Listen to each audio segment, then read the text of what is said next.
Kızılcık Şerbeti'nin yeni sezonu için geri sayım başladı. Peki bu sezonda hangi karakterler diziye veda edecek? Kimler geri dönecek? Hangi sırlar ortaya çıkacak? Ve hangi aşklar sınanacak? Tüm bu soruların cevaplarını ve çok daha fazlasını bu detaylı analiz videomuzda sizlerle paylaşacağız. Videoya geçmeden önce kanalımıza destek olmak için lütfen videoyu beğenmeyi ve abone olmayı unutmayın. Ayrıca dizinin yeni sezonundan beklentilerinizi ve en sevdiğiniz karakteri yorumlarda bizimle paylaşmayı ihmal etmeyin. Hazırsanız hemen analizimize başlayalım.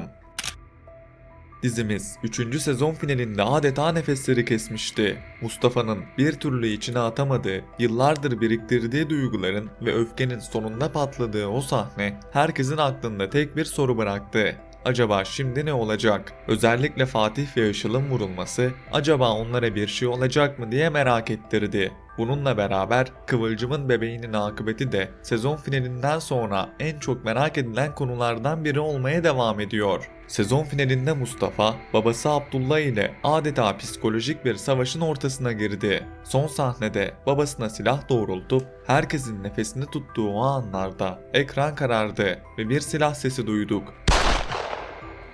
İşte bu noktada iki ihtimal öne çıkıyor.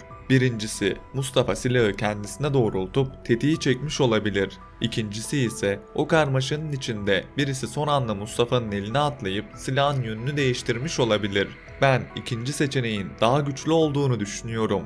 Çünkü hikayenin bu kadar erken Mustafa gibi bir karakteri kaybetmesi pek olası değil. Diziden ayrıldığına dair kesin bir bilgide bulunmuyor. Büyük ihtimalle Mustafa olay sonrası bir akıl hastanesine yatırılacak ve bir süre onu dizide görmeyeceğiz. Belki de araya zaman atlaması girecek ve sonrasında Mustafa'nın hastaneden taburcu oluşunu izleyeceğiz. Ancak şu bir gerçek ki Mustafa için hiçbir şey artık eskisi gibi olmayacak. Koray'ın ölümünün ardından Mustafa'nın psikolojik olarak toparlanması oldukça zor olacak. Mustafa'yı yeni sezonda bambaşka bir karakter olarak izlemeye devam edebiliriz.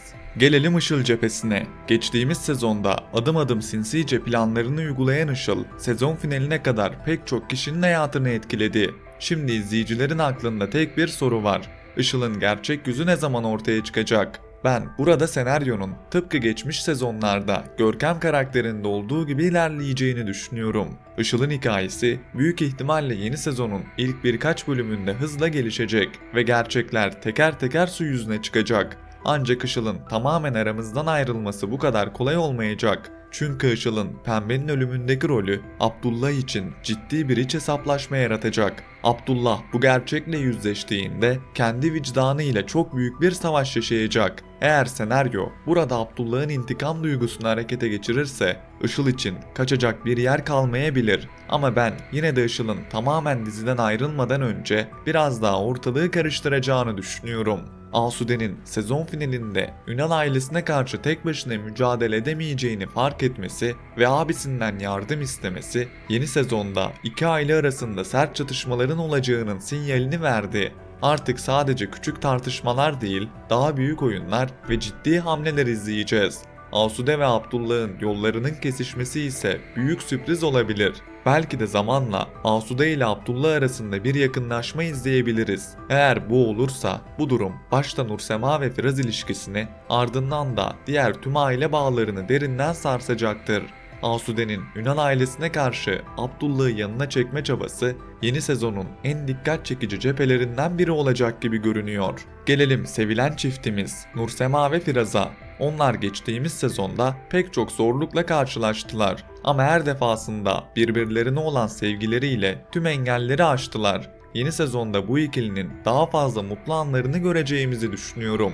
Nursema'nın hamile kalması oldukça yüksek bir ihtimal. Çünkü Firaz'ın çocuk sahibi olma isteğini daha önce defalarca gördük ve Nursema da baba olarak Firaz'ı görmekten mutlu olacak biri. Eğer bu senaryo işlenirse Nursema'nın hamileliği dizinin umut dolu taraflarından biri olabilir. Umarım yeni sezonda Nursema ve Firaz çiftinin yüzü gülmeye devam eder. Çünkü seyirciler artık onların huzurlu bir hikayeyi hak ettiğini düşünüyor. Dizimizin temel taşlarından biri olan Doğa ve Fatih ilişkisi başından beri fırtınalı bir süreçten geçti. Bu çift en büyük sınavlarını geçtiğimiz sezonda verdiler ve sonunda tekrar bir araya geldiler. Fatih'in hatalarından ders çıkarması ve doğaya olan sevgisini daha sağlam temellere oturtması bu birlikteliği yeniden inşa etti. Yeni sezonda aldatma gibi büyük krizler beklemiyorum. Ancak aşkları yine çeşitli sınavlardan geçecek. İkili karşılarına çıkacak yeni sorunları birlikte aşmak zorunda kalacak. Belki de Fatih ailesiyle Doğa arasında tekrar kalacak. Ama bu kez çok daha olgun bir şekilde bu süreci yönetecek. Artık Doğan'ın Fatih'e olan güveni kolay kolay sarsılmayacak gibi görünüyor. Bu ilişkiyi yeni sezonda daha sağlam, daha dirençli bir şekilde izlemeye devam edeceğiz. Ve geldik herkesin en çok merak ettiği soruya. Kıvılcım ve Ömer'in bebeği dünyaya gelecek mi? Kıvılcım'ın hamileliği başından beri oldukça zorlu geçti.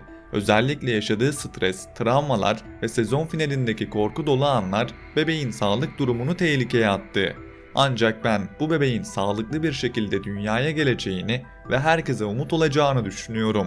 Bu kadar olumsuzluk içinde bir de bebek kaybı dizinin atmosferini çok fazla karartır ve izleyiciler de artık mutlu bir gelişme bekliyor. Kıvılcım ve Ömer'in bebeklerini sağlıklı bir şekilde kucaklaması yeni sezonun moral kaynağı olacak. Ancak bence dizide bir vedada yaşanacak. Metehan'ın hikayesinin sonlanabileceğini düşünüyorum.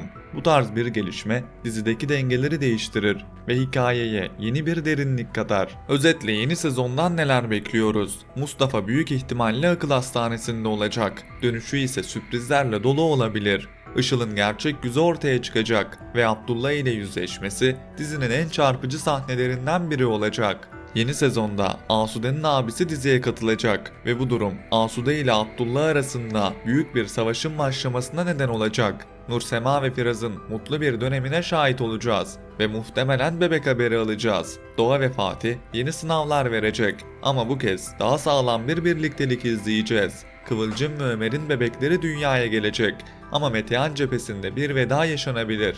Yeni sezonun her bölümünde yeni bir gerilim, yeni bir gelişme ve elbette ki yine unutulmaz sahneler bizi bekliyor. Ayrıca dizimizin yeni sezonu dizinin final sezonu olacak. Yani yeni sezonda tüm olayların çözüme kavuşmasını ve Kızılcık Şerbeti'ni son kez ekranlarda izleyeceğimizi düşünüyorum. Peki sizin yeni sezondan beklentileriniz neler? Sizce Mustafa'nın kaderi ne olacak? Işıl nasıl bir sonla diziden ayrılacak? Nursema ve Firaz gerçekten mutlu olabilecek mi? Yorumlarda görüşlerinizi mutlaka bizimle paylaşın.